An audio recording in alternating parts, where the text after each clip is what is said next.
नमस्कार, NockingNews.com में आपका स्वागत है। मैं हूं गिरजेश वशिष्ठ।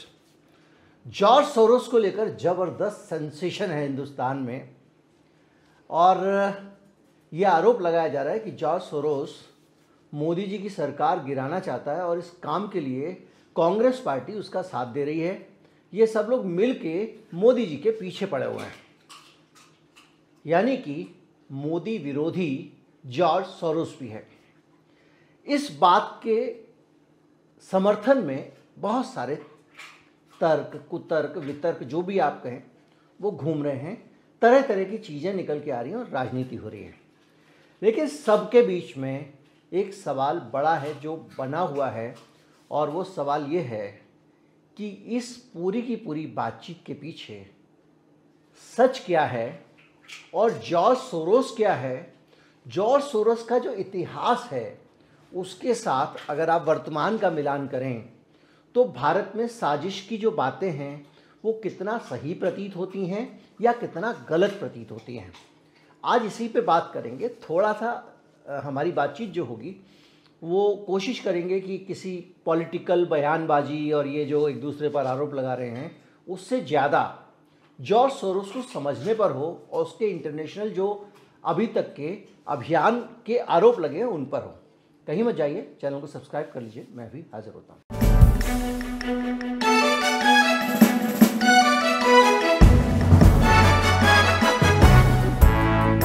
पहले ये समझते हैं कि आरोप क्या क्या लगे हैं, उससे हमको काफ़ी आसानी होगी चीज़ों को जानने में। आरोप है कि जॉर्ज सोरोस की एक ओपन सोसाइटी फाउंडेशन है, उसके माध्यम से वो भारत में बड़े पैमाने पर फंडिंग कर रहा है और उसमें $1 बिलियन यानी करीब 8,000 करोड़ रुपए, 1 अरब डॉलर की फंडिंग वो भारत में कर चुका है और उसको नरेंद्र मोदी को बदनाम करके, उनको तानाशाह साबित करके सरकार से हटाना, ये जॉर्ज सोरोस का एजेंडा है। इसके साथ साथ उसमें एक आरोप ये भी लग रहा है कि वो भारत विरोधी प्रचार करता है। देखिए, अगर एक आदमी 8,000 करोड़ रुपया, बीच बीच में थोड़ा थोड़ा विचार डालता चलूँगा, 8,000 करोड़ रुपया खर्च करके एक एजेंडा जनरेट करने के लिए अभियान चला रहा है तो वो आदमी कभी भी खुलकर आके अपने विचार जाहिर नहीं करेगा। लेकिन कहा जा रहा है कि उसने कश्मीर पे बयान दे दिया और ये कहा कि ये और सीए पे भी बयान दे दिया, भारत सरकार की आलोचना कर दी, कश्मीर पे विशेष दर्जे पे आलोचना कर दी, ये कहा जा रहा है।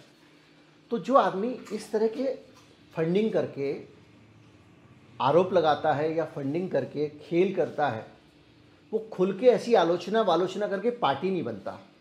और भारत में कश्मीर के मामले में कोई इस तरह की टिप्पणी करके साजिश कर ही नहीं सकता। इसलिए नहीं कर सकता क्योंकि फिर वो सबसे पहले एक्सपोज हो जाएगा। कम से कम कश्मीर के मामले में भारत की दुखती रह गए और भारत का हर नागरिक उस व्यक्ति के साथ खड़ा होने को तैयार नहीं होता है जो कश्मीर के मसले पर भारत विरोधी बात करे। हमारी सरकार कश्मीर को भारत का अभिन्न अंग मानती है, आज से नहीं मानती है, शुरू से मानती है। तो जॉर्ज सोरोस कश्मीर पर जवाब क्यों देगा? अब चूंकि इसी फॉर्मेट में बात कर रहे हैं तो पहले फंडिंग वाली बात भी कर लेते हैं कि जॉर्ज सोरोस जो है 8,000 करोड़ रुपए भारत में उसने दिए हैं। जॉर्ज सोरोस को छोड़िए, आपका कोई रिश्तेदार किसी संस्था को अगर 5,000 रुपये भी अगर इनाम वो देना चाहे तो भी बड़ा मुश्किल काम है। कैसे मुश्किल है इसको हमको समझना पड़ेगा। मोदी जी का ये जो रिजीम है, इस रिजीम में उन्होंने जो विदेशों से चंदा आता है भारत में, उस चंदे की चूड़ी बहुत टाइट कस दी है। कैसे कस दी है? आप अगर भारत में कोई समाज सेवा का काम करते हैं तो उसके लिए भारत में एक पहले से FCRA कानून बना हुआ था, यानी फॉरेन कंट्रीब्यूशन रेगुलेशन एक्ट। तो विदेशों से जो भी पैसा भारत में समाज सेवा के लिए आएगा उसको नियमित करने के लिए सरकार ने एक कानून बनाया हुआ है ताकि वो पैसा भारत के खिलाफ इस्तेमाल ना हो सके, भारत में किसी राजनीतिक मकसद के लिए इस्तेमाल ना हो सके, वगैरह वगैरह। उस कानून को मोदी सरकार ने, चूँकि ये सरकार NGO को ये मानती है कि वो चूँकि फ्रीडम ऑफ एक्सप्रेशन और दूसरी बातें करते हैं तो NGOs को ये हमेशा टारगेट करती है। तो इन्होंने जो कानून बनाया उसमें भारत के ज़्यादातर NGOs ख़त्म हो जाए इस नीयत से बनाया गया था और उससे हुआ भी। उस कानून में काफ़ी सख्त प्रावधान है और वो सख्त प्रावधान ये है कि भारत में जो भी पैसा आएगा वो पैसा सीधा पैसा खर्च होगा। अगर एक एनजीओ के पास आया तो वो एनजीओ दूसरे एनजीओ को पैसा नहीं दे सकती। पहले क्या था, फंडिंग एजेंसीज होती थी। मान लीजिए यूनिसेफ ने किसी एक फंडिंग एजेंसी को पैसा दिया, वो एजेंसी भारत में अलग अलग गांव में, शहरों में छोटे छोटे एनजीओज को छोटे छोटे बजट देती थी, वो खर्चा करते थे। अब ये छोटे एनजीओज तो एक तो ख़त्म ही हो जाएंगे, क्योंकि इस व्यवस्था में अब सीधे फंडिंग जिसके पास आएगी उसी को खर्च करनी पड़ेगी। तो पहला तो फंडर इनका ये एक बंधन हो गया।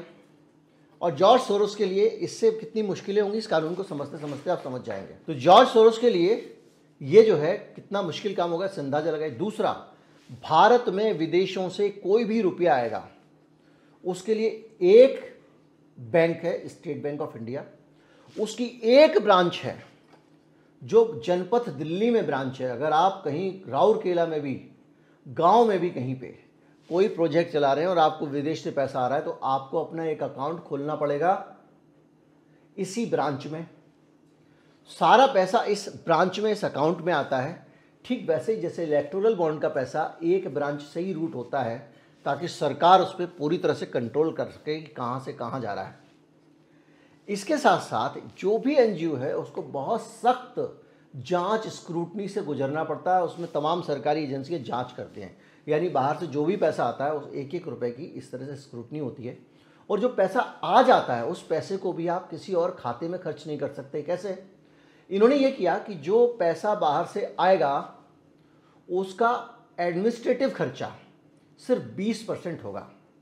यानी बाहर से 100 रुपये आए और आपने कहा कि मुझे ये पैसा जो है वो बच्चों के ऊपर खर्च करना है, बच्चों को मैं केले बांटूंगा, तो आपको 80 रुपये के केले बांटने पड़ेंगे। 20 रुपये ही आप कर्मचारियों पे और अपना ऑफिस मेंटेन करने पे या किसी चीज़ पे खर्च कर सकते हैं।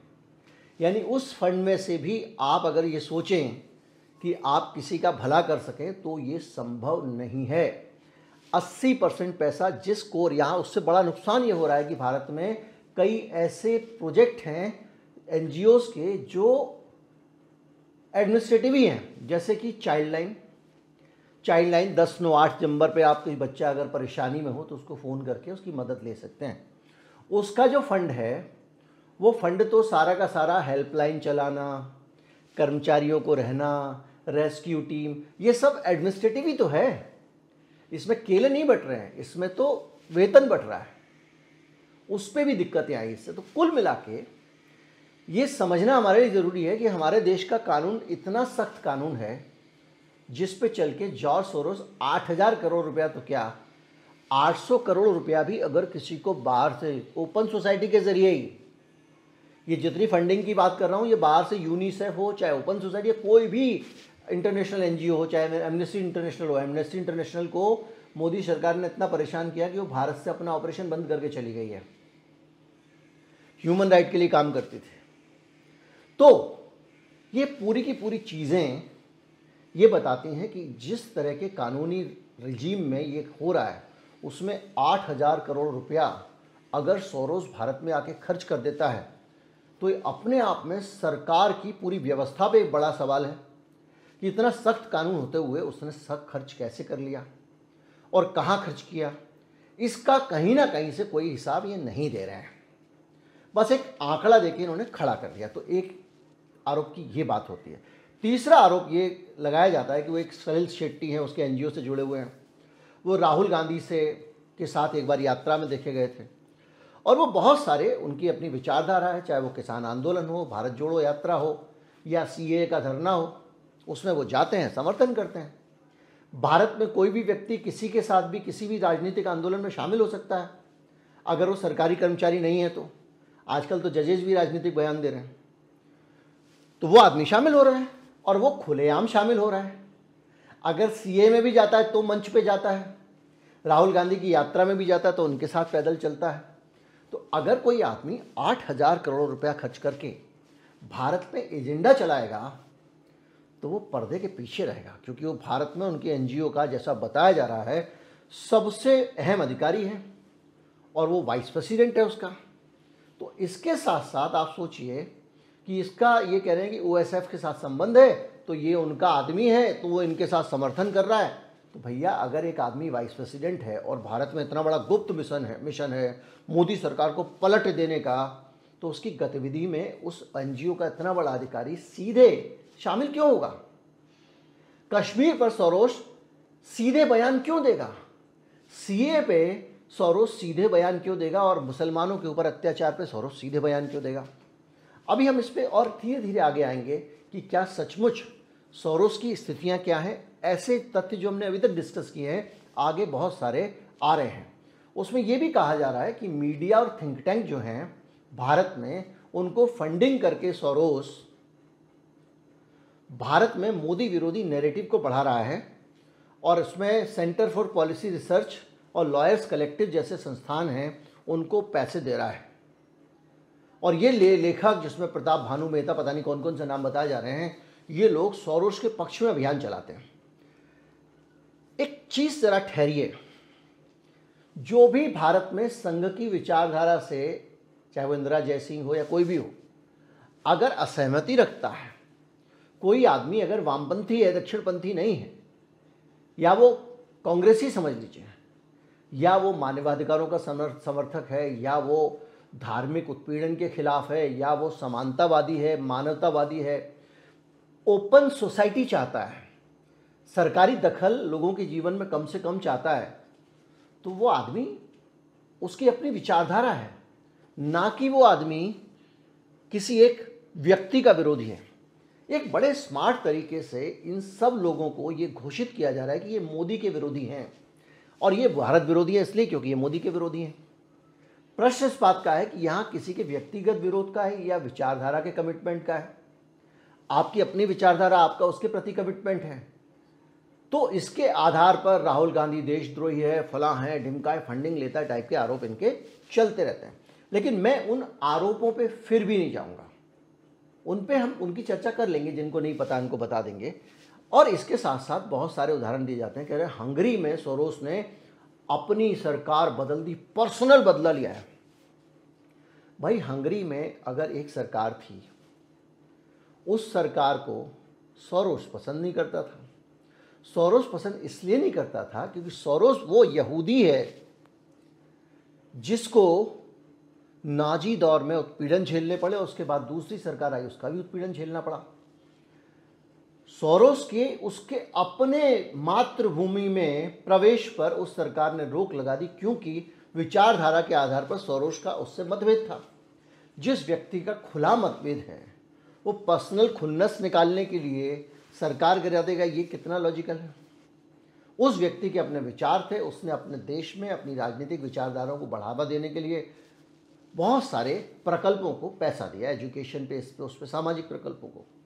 उसके बाद में एक माहौल बना, जब सोरोस का उत्पीड़न किया जाने लगा तो वहाँ पर एक वातावरण बना, लोगों ने कहा कि नहीं भाई, इस आदमी को क्यों परेशान कर रहे हो, और हंगरी में वो सरकार पलट गई। और ये आरोप लगा था कि ये जो हंगरी की सरकार है, ये सरकार वामपंथियों, सोवियत संघ के प्रभाव में रहती है, और सोवियत संघ यानी वामपंथियों के प्रभाव में रहने वाली सरकार को सोरोस ने गिरा दिया। तो अगर या तो सोरोस वामपंथी है, तो भारत में तो वो वामपंथियों के साथ खड़े दिख रहे हैं, उनके लोग सीए के धरने में जाते हैं, दूसरी जगह जाते हैं, तो आप उनको वामपंथी घोषित कर दे रहे हो क्योंकि आपकी दक्षिणपंथी सरकार है। लेकिन सोरोस तो हंगरी में अपनी जो सोवियत संघ समर्थित सरकार है उसको गिरा रहा है ना, उसको छोड़ दीजिए। चीन तो वामपंथी है, लाल सलाम लाल झंडा वाला है। चीन के अंदर उइगर मुसलमानों के साथ जो अत्याचार हुए, सोरोस वो पहला दुनिया का फिलैंथ्रोपिस्ट था जिसने खुल के बयान दिया। सोरोस में और दूसरे लोगों में अंतर सिर्फ इतना है कि सोरोस जाता है, बाकी लोग जाते हैं, सरकार से सेटिंग करते हैं, ठेका ले लेते हैं। हमारे यहाँ अडानी जी का उदाहरण है, जितना चाहो भरो बटोरो, सरकार पे एक पैसा खर्च नहीं करते, समाज पे एक पैसा नहीं खर्च नहीं करते, वो नेताओं पे खर्च करते हैं। इसके साथ ये है कि ये चूंकि बचपन से पीड़ित रहा है, इसको बचपन में ही अपना देश छोड़ना पड़ा था, तो इसकी एक सेंसिबिलिटी है, ये समाज के बारे में सोचता है, इसकी सामाजिक संवेदना है, और उनके कारण ये सामाजिक विषयों पर खुलकर अपनी राय व्यक्त करता रहता है। यही इसका गुनाह है, क्योंकि इसने 2-3 मामलों पे खुल के मोदी जी के खिलाफ बोल दिया। और सोरोस की एक मिस्टीरियस इमेज दुनिया में बना के रखी जाती है। सोरोस बिजनेसमैन है बेसिकली, और वो बहुत सारे पैसे बनाता है। तो इस पैसे बनाने की प्रक्रिया में वो बहुत सारे शॉर्ट सेलिंग ये सब काम करता रहता है जो लीगल है। ब्रिटेन में क्या हुआ था इसको समझें। ब्रिटेन ने अपने आप को ब्रेग्जिट किया, यूरोपियन यूनियन से अलग किया। यूरोपियन यूनियन से अलग करने के बाद ब्रिटेन को लगा कि हमारा पौंड, ये बड़ी मुद्रा है, सबसे बड़ी, ये यूरोपियन की छोटी छोटी मुद्रा वालों को हम अपने बराबर मौका क्यों दें, और ये एग्जिट हो गया। लेकिन सोरोस को ये बात समझ में आई कि ये पौंड गिरेगा, पौंड का दाम गिरेगा। 92 में सोरोस ने इस पर नज़र रखनी शुरू कर दी और बहुत सारे पौंड लोगों से उधार ले लिए। और पौंड लेने के बाद जब सबसे कमज़ोर हालत में पौंड लग रहा था इसको, तो इसने कहा कि ये पौंड गिरने वाला है। जैसे कि भंडाफोड़ किया आपका भारत में हिंडनबर्ग ने अडानी का, उसी तरह सोरोस ने जैसे ही पौंड की पतली हालत का भंडाफोड़ किया, पौंड हड़बड़ा कर गिर गया। और जो पौंड इसने लोगों से उधार लिया था उसके इसने डॉलर में कन्वर्ट कर लिया था। और जब पौंड का दाम गिर गया तो उसने डॉलर से सस्ता वाला पौंड खरीद के उनको वापस कर दिया। वही तरह से पौंड लिया था, पौंड पकड़ा। इस पौंड को शॉर्ट करने की प्रक्रिया में उसने बहुत बड़ा पैसा बनाया था। अब वो पैसा क्यों बनाता है? पैसा इसलिए बनाता है कि उसका काम पैसा बनाना है। जैसे वो चलाता है हेज फंड। हेज फंड एक तरह का म्यूचुअल फंड ही होता है, लेकिन म्यूचुअल फंड में हम आप सब 10-10, 20-20 हज़ार वाले भी इन्वेस्ट कर सकते हैं। वहाँ पर चाहिए 10,000 करोड़, 1 लाख करोड़, 2 लाख करोड़ इन्वेस्ट करने वाले। ऐसे अमीरों का ही ये फंड चलाता है और इसका रिकॉर्ड है। इसको दशकों से ये फंड चला रहा है। इसने हर साल 40% का रिटर्न दिया अपने इन्वेस्टर को। यानी दुनिया के जो अमीर हैं उनको सोरोस 40% पैसे कमा के देता है, इसलिए वो अपनी सारी दौलत इसको दे देते हैं। लेकिन लेता बड़ों की दौलत है, छोटे लोगों के लिए तो वो अपना हेज फंड खोलेगा नहीं। इस तरह से वो लगातार समय समय पे अपना पैसा तरह तरह से बनाता रहता है। लेकिन ब्रिटेन के पौंड को गिराया, हंगरी की सरकार को गिराया, इसके कारण उसको बड़ी शक्ति माना जाने लग गया। और इससे ये पता चलता है कि वो किस तरह से खतरनाक टाइप का आदमी है। खतरनाक आदमी इसलिए क्योंकि वो बड़े परिवर्तन लाने में सक्षम रहा। अब आप उसको ये भी कह सकते हो कि उसने एक बिजनेस का फैसला था, एक राजनीतिक फैसला था। खैर, इसका जो भी आप निष्कर्ष निकालें, आप स्वतंत्र हैं। अब अगर आप वापस आएँ, ये जितने आरोप लग रहे हैं मोदी के ऊपर,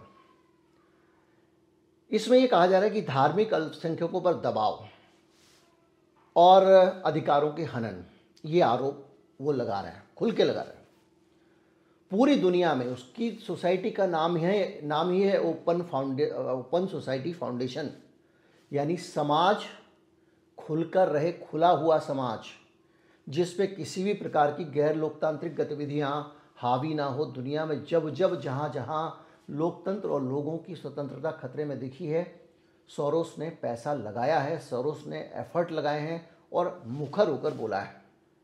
तो अगर आप सोरोस की फंडिंग्स के पैटर्न को देखेंगे तो अभी मैं बताऊंगा कितना पैसा कितना खर्च कर चुका है वो, और उसमें वो अल्पसंख्यकों पर दबाव, धार्मिक हनन की बात करता है तो चीन में भी करता है, भारत में नहीं करता। उसी सोरोस पर कोविड के दौरान आरोप लगा था कि कोरोना का डर, ये कॉन्स्पिरेसी थ्योरीज आई थी कि कोरोना का डर फैलाने के लिए सोरोस ने बड़ा चक्र रचा और कोरोना की वैक्सीन बेचकर उसमें इन्वेस्ट करके इसने मोटा पैसा कमाया। और ये पूरा का पूरा काम उसने चीन से साठगांठ के तहत किया। एक तरफ तो चीन के उइगर मुसलमानों पे उत्पीड़न के खिलाफ वो खुल के बोल रहा है, दूसरी तरफ ये भी आरोप लग रहा है कि उसने चीन से पैसे लेके चीन के साथ साठगांठ करके कोरोना फैलाया और उससे पैसा बनाया। ये लगा था आरोप उसी सोरोस पे, और इन्हीं मोदी जी पर यह आरोप लगा था कि कोरोना की जब महामारी फैली थी उसमें लोगों को पैनिक फैला के, टीके लगा के और तमाम लॉकडाउन लगा के, लॉकडाउन के ज़रिए प्रॉफिट बनाने का जो पूरा कारोबार था सोरोस के सारे पर हो रहा था, उसका मोदी जी हिस्सा थे। न्यू वर्ल्ड ऑर्डर का अंग थे मोदी जी, ऐसा आरोप कॉन्स्पिरेसी थ्योरिस्ट लगातार लगाते रहे। जो बीजेपी आरोप लगा रही है ये भी कॉन्स्पिरेसी थ्योरीज ही हैं, क्योंकि जिस तरह की चीज़ें हमने आपके सामने रखी, जो तथ्य रखे, जो ज़मीनी हकीकत रखी, उसमें ये संभव नहीं था सोरोस के लिए। हो सकता है हंगरी में उसके लिए रहा हो ये संभव, या कहीं और संभव रहा हो। भारत के लिए ये संभव नहीं है, क्योंकि भारत का पैटर्न दूसरा है। खैर, तो मोदी जी पर भी आरोप लगे कि उन्होंने देश में टीकाकरण, ज़बरदस्ती टीका, और ये आपको अच्छी तरह से पता है कि ब्राज़ील के प्रधानमंत्री पर एक टीके पे $1 की रिश्वत लेने का आरोप लगा था, बोले सुनारो पे। और नेपाल की सरकार ने हमारी अपनी सरकार के ऊपर, क्योंकि हमारी सरकारी कंपनी जो टीका वहाँ पर बेच रही थी, उसके बारे में आरोप लगाया था कि ये $1 प्रति टीका हमसे ज़्यादा ले रहे हैं, कह रहे हैं कमीशन लेना तो ले लो। उसके बाद उसने मना कर दिया था। ये कोवैक्सीन टीके की बात कर रहा हूँ, ये भी इतिहास में है। तो क्या हम ये मान लें कि सोरोस का कनेक्शन मोदी जी के साथ है, और ये भी मान लें कि वो उनके खिलाफ है? क्या ये मान लें कि उसका चीन के साथ भी है और वो चीन के भी खिलाफ है?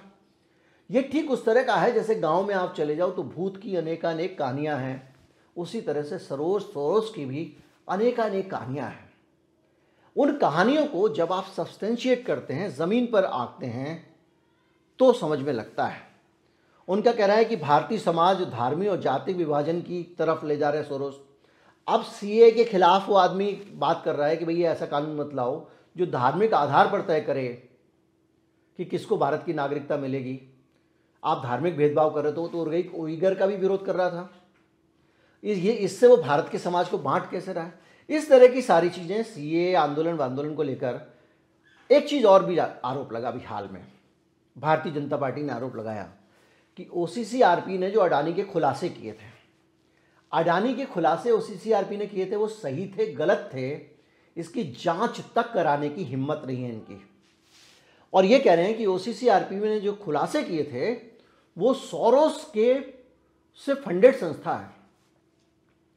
अब आप मुझे बताइए कि सोरोस से फंडेड एक संस्था है और वो ओसीसीआरपी जो है वो खुलासे कर रही है, तो भैया तब तो बड़ी अच्छी बात है ना, वो जांच करा लो और ओसीसीआरपी ने अगर गलत कहा है तो उसको फिक्स कर दो, सोरोस अपने आप फिक्स हो जाएगा, है ना। लेकिन ये बात किस आधार पर कह रहे हैं? ये बात इस आधार पर कह रहे हैं कि एक अखबार है फ्रांस का, उस फ्रांस के अखबार ने जो कुछ कहा, छापा, भारतीय जनता पार्टी कह रही है कि उस अखबार ने छापा है कि ओसीसीआरपी को पैसा सोरोस से मिलता है।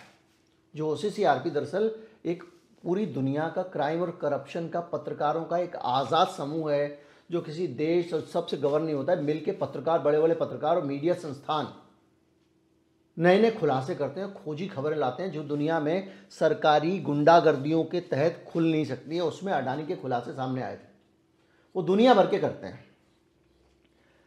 तो जिस अखबार का नाम लिया गया था फ्रांस के, उस अखबार ने कहा कि बीजेपी बकवास कर रही है, हमारी रिपोर्ट के आधार पर ये बोल रही है, हमने तो ऐसी कोई रिपोर्ट छापी नहीं है। मुझे किस्सा याद आ गया, एक बार अडवाणी जी को बीबीसी ने मैन ऑफ द इतिहास का सबसे बड़ा आदमी, ऐसी कुछ था, मैन ऑफ द सेंचुरी वगैरह, वो घोषित कर दिया अडवाणी जी को। उस वक्त ये इंटरनेट था नहीं, तो आरएसएस के दफ्तरों से ऑटो रिक्शा निकले थे, उन पर माइक से ऐलान किया गया था हर जगह।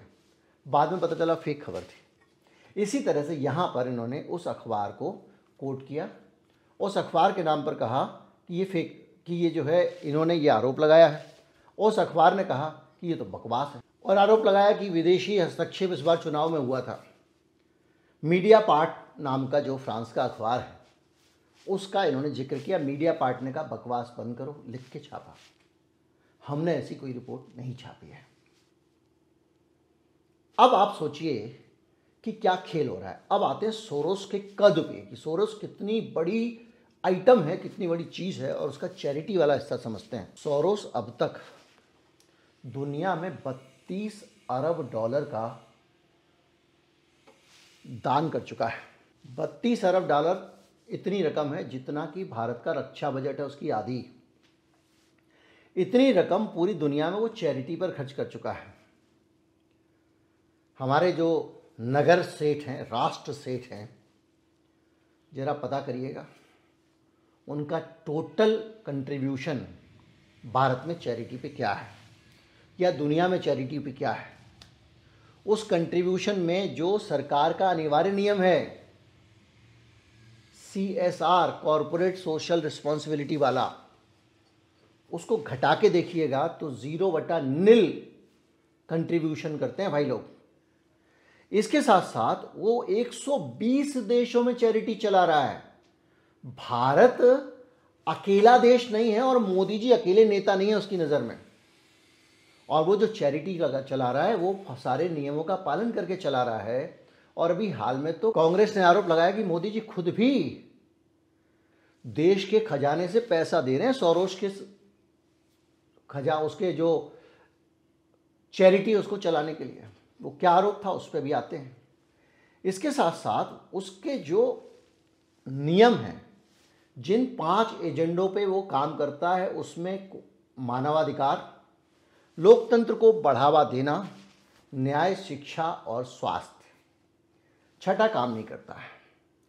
इन चीज़ों के मामले में जो भी सरकारें 19-20 करती हैं उन पे वो बोलता है, साजिश नहीं करता है, पैसा देता है।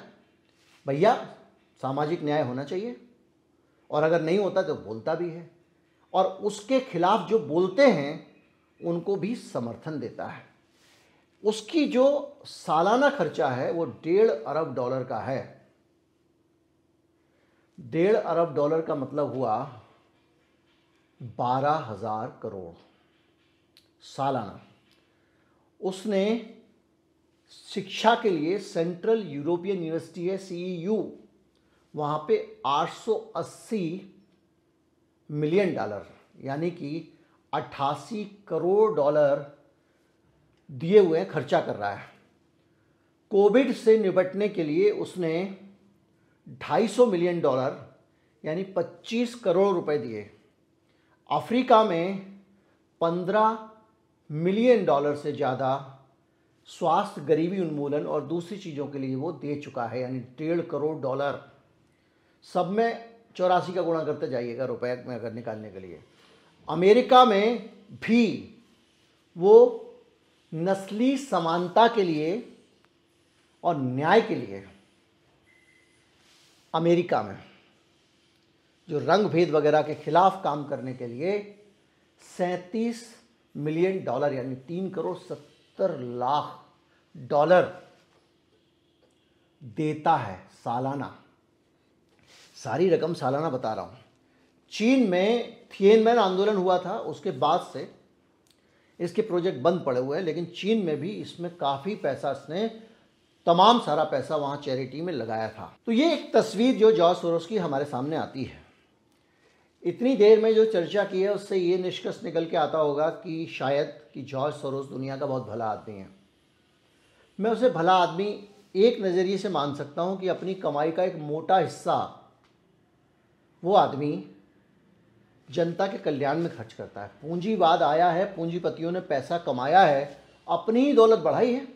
भारत में जब से ये जो गिनती के पूंजीपति हैं, जब से ये ऊपर जाने लगे हैं, तब से इस देश में गरीबी आने लग गई। ये गरीब और गरीब हो रहा है, middle class lower middle class को जा रहा है। मैं कई आंकड़े आपके सामने अलग अलग वीडियोज़ में समय समय पे भारत के स्पेसिफिक दे चुका हूँ। तो ये अंतर है कि अगर पूंजीपति पैसे कमा रहा है तो उसको समाज को वापस भी देना चाहिए। दुनिया के बहुत सारे पूंजीपतियों ने ऐसा किया। ये जो वर्ल्ड वाइड वेब है ना, www, जो इंटरनेट चलता है जिससे, ये प्राइवेट कंपनी है। जिस व्यक्ति ने इसकी स्थापना की थी, एक हद तक पैसा कमाने के बाद इसने उसको जनता को समर्पित कर दिया, मुझे एक भी पैसा नहीं चाहिए। इसी तरह के बहुत सारे लोग हैं जिन्होंने अपने योगदान को एक समय के बाद मुफ्त में लोकार्पित कर दिया। ये पूंजीपतियों की जिम्मेदारी है कि समाज से ले रहे हो तो समाज को लौटाओ। बिल गेट जैसे कृपण बहुत कम होंगे जो सिर्फ बटोरे जा रहे हैं। आज तक वो आदमी डॉस पे रॉयल्टी लेता है जो वो फ्री कर सकता है। इस पूरे वहाँ तो माहौल के बीच में जब सोरोस खर्चा करता है तो हमें लगता है कि भाई चलो एक आदमी समाज को वापस कुछ दे रहा है। कमाया है तो दे भी रहा है। पुराने ज़माने में सेठ लोगों को कहा जाता ना, दानी हैं, धर्मशाला बनवा रहे हैं, ये अपना बावड़ी खुदवा रहे हैं, ये कर रहे हैं, होता था ना, जन कल्याण के काम करते थे लाला लोग।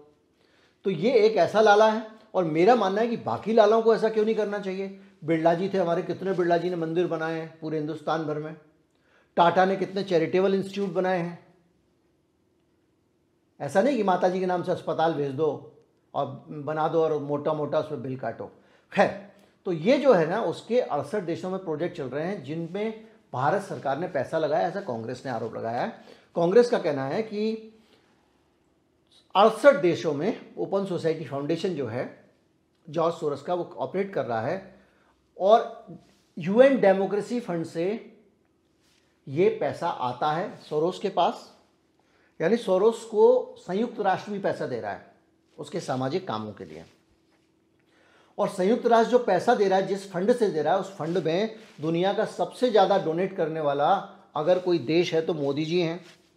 भारत विरोधी साजिश करने वाले सोरोस को पैसा दे रही है हमारी सरकार, भारत के नागरिकों के टैक्स से लिया हुआ। तो अब आपको दो कंट्रास्ट दिख रहा है।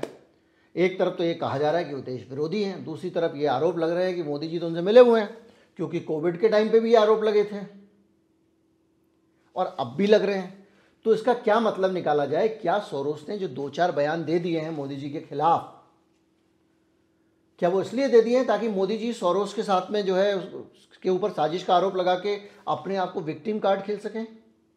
क्या उनका जो वाइस प्रेसिडेंट, उनका आदमी बार बार जाके विपक्ष के आंदोलनों में इसलिए खड़ा हो जाता है ताकि सोरोस के साथ नाम जोड़ के मोदी जी को बचाया जा सके, और असल में अंदर ही अंदर सेटिंग है। ये भी एक संभावना है जिसकी हम बात कर रहे हैं। ज़रूरी नहीं है कि ऐसा ही हो। जो राजनीति में जो होता है वो दिखता नहीं है, जो दिखता है वो होता नहीं है। अगर सोरोस को कोई साजिश करनी होती तो क्यों खुल के बोलता मोदी जी के खिलाफ, और क्यों उसके लोग, उसका जो वाइस प्रेसिडेंट हिंदुस्तान का, वो मोदी विरोधियों के साथ जा जाके बार बार खड़ा होता है, राहुल गांधी के खिलाफ, इनके खिलाफ, इसलिए ताकि मोदी जी विक्टिम कार्ड खेल सकें। मैं आपको कई बार उदाहरण देता हूँ, नकल करते हुए जब बच्चा पकड़ा जाता है तो कहता है ये मास्टरनी मुझसे जलती है, चिढ़ती है, इसलिए इसने पकड़ लिया। खैर, तो कांग्रेस ने आरोप लगाया कि बहुत सारी जो फंडिंग है जॉर्ज सोरोस की भारत के पैसे से हो रही है और भारत सरकार ड्रामा कर रही है। अगर सोरोस सचमुच भारत के खिलाफ साजिश करता है तो एफआईआर क्यों नहीं हो रही है, उसके प्रत्यर्पण की मांग क्यों नहीं हो रही है। हमारे यहाँ के एक आदमी के ऊपर आरोप लगाया कि उसने अमेरिका में साजिश की, एक नागरिक की हत्या की, पन्नू केस में, तो उस रॉ के अधिकारी को हमने अरेस्ट करके अमेरिका को दे दिया। और हमारे देश के खिलाफ इतनी बड़ी साजिश हो रही है, अमेरिका का आदमी कर रहा है, और मोदी जी केवल बयान दिलवा रहे हैं अपने लोगों से। ये सवाल तो उठता है। ये भी कह रहे हैं कि सोरोस ने जो पैसा 2014 में लगाया था एस्पडा और नियो ग्रोथ, 2 फंडों के अंदर, जो छोटे उद्योगों और किसानों में इन्वेस्ट करते हैं, उनमें से कई लोग ऐसे हैं उन फंड में जिनका नाम बीजेपी नेताओं के साथ जुड़ा हुआ है। तो क्या कहानी उल्टी है? बीजेपी के नेता भी सोरोस से जुड़े हुए हैं, सोरोस बीजेपी के नेताओं को पैसे दे रहा है, और देश में सोरोस की फंडिंग आ रही है। इतना सख्त कानून होने के बावजूद कैसे आ रही है? भारत सरकार जनता के टैक्स के पैसे से सोरोस को क्यों पैसे दे रही है? ये सारे के सारे सवाल लगातार आ रहे हैं। मीडिया पार्ट का मैंने आपको बता ही दिया, लेकिन ये कांग्रेस के आरोप हैं। पर हमारे लिए समझने का क्या है? हमारे लिए समझने का ये है कि चाहे सोरोस हो, ओरोस हो, फरोस हो, हमको इससे मतलब नहीं। मेरे बारे में अगर मेरे साथ कुछ गलत हो रहा है, मानवाधिकारों का उल्लंघन हो रहा है, न्याय का उल्लंघन हो रहा है, उत्पीड़न हो रहा है, चाहे माइनॉरिटी का हो रहा है, दलितों का हो रहा है, गरीबों का हो रहा है, महिलाओं का हो रहा है, तो इसके खिलाफ हम आवाज़ उठाएंगे। इस आवाज़ को किसी व्यक्ति का विरोध मान लिया जाए तो इसका मतलब यह है कि वो व्यक्ति उन महिलाओं का, दलितों का, किसी न किसी का विरोधी होगा। अगर किसान आंदोलन हो रहा है, किसान कुछ आवाज़ उठा रहे हैं, अगर उसको मोदी जी का विरोध माना जा रहा है, देश के खिलाफ साजिश मानी जा रही है, तो हम मूर्ख नहीं बनेंगे ना। तो हमको अपना दिमाग जागृत रखना है, चाहे सोरोस आए या कोई आए, हमारे दिमाग को घुमा ना सके। हमारा फंडा क्लियर होना चाहिए। धरती पे इंसान के लिए सरकार है, सरकार के लिए इंसान नहीं है, चाहे वो किसी देश की सरकार हो। देशभक्ति इंसान सरकार के लिए है, इसको समझाने का एक तरीका है। अपनी धरती से प्यार करो, अपने लोगों से प्यार करो, भारत के लोगों को खुशहाल बनाने के लिए काम करो। ये देशभक्ति है, सरकार की भक्ति देशभक्ति नहीं है। और जब हमारा ये फंडा क्लियर होगा तो हम सोरोस को भी समझ जाएंगे, हम मोदी जी को भी समझ जाएंगे, हम कांग्रेस को भी समझ जाएंगे, सबको समझ जाएंगे। इस हमाम में सब नंगे हैं। किसी एक पार्टी को हम ये नहीं कह सकते कि बहुत अच्छी है, लेकिन सोरोस एक साजिश है। ये इन सारी बातों को देख के मुझे कम लगता है। ये सब षड्यंत्र की बातें हैं, काल्पनिक बातें हैं, और इनसे हमको सावधान रहना चाहिए और ध्यान इस पे देना चाहिए कि सोरोस होगा भैया, साजिश हो, लेकिन ये बता कि वो 20,000 करोड़ रुपए किसके थे, जो पहला मैंने आपको। और दूसरा जो नारा मैंने दिया था, सारी पार्टियों ने दोहराया कि तोते में राजा की जान है। चाहे सोनिया गांधी सोरोस, राहुल गांधी सोरोस, ये जितनी बातें हैं, इसके बीच में फोकस ये रखना है कि क्या अडानी जी ने घोटाला किया, क्या उस घोटाले पे जांच हुई, क्या उस जांच में चीज़ें सामने आईं, सेबी की चीफ पे जो आरोप लगे क्या हमारी सरकार ने उसकी जांच कराई, अडानी जी के जिन बातों पे विदेशों में जांच हो रही है उन पे हमारे यहाँ क्यों नहीं हो रही है। अडानी जी के खिलाफ भारत में भारत के लोगों को रिश्वत खिला रहे हैं, उस मामले पे भारत में जांच नहीं हो रही है, विदेश में जांच हो रही है कि इस कंपनी ने भ्रष्टाचार में पैसा कैसे लगा दिया उस देश के निवेशकों का। तो हमारा ध्यान वहाँ होना चाहिए। ये सब बातें, हमको ये कहा जा रहा है कि देखो ऊपर चिड़िया चिड़िया चिड़िया चिड़िया, सोरोस सोरोस सोरोस सोरोस, और हम सोरोस की तरफ देखते हैं, धीरे से ये हमारा अडानी काट देते हैं नीचे से। उससे सावधान रहना चाहिए। नमस्कार।